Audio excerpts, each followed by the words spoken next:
Здравствуйте, меня зовут Пака Линна, я из 6 В класса,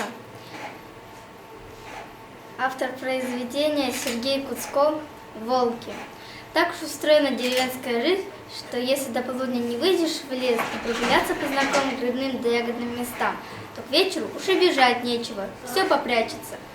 Так рассудила и одна девушка.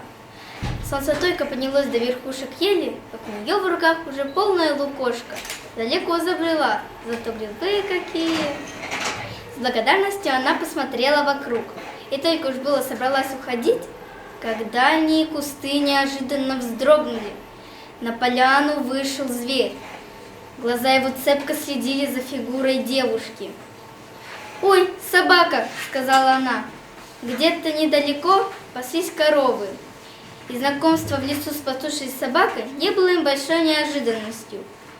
Но встреча с еще несколькими парами звериных глаз вела в оцепенение.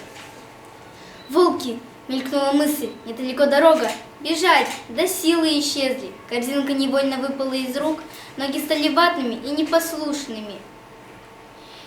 «Мама!» Этот внезапный крик приостановил стаю, которая дошла уже до середины поляны. «Люди, помогите!» Троекратно пронеслось над лесом. Как потом рассказывали пастухи, мы слышали крики, думали, дети балуются. И это в 5 километрах от деревни, в лесу. Волки медленно подступали, впереди шла волчица. Бывает так у этих зверей, волчица становится во главе стаи. Только ее глаза были не столь свирепой, сколь изучающей. Они будто вопрошали: «Ну что, человек, что ты будешь делать, когда нет в твоих руках оружия, а рядом нет твоих сородичей?» Девушка упала на колени, закрыла глаза руками и заплакала. Внезапно к ней пришла мысль о молитве.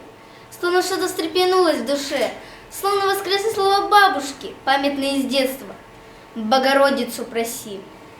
Девушка не помнила слов молитвы и, осеняя себя крестным знамением, начала просить Матерь Божью, словно свою маму, в последней надежде на защиту и спасение. Когда она открыла глаза, волки, минуя кусты, уходили в лес. Впереди с опущенной головой шла волчица. У меня все.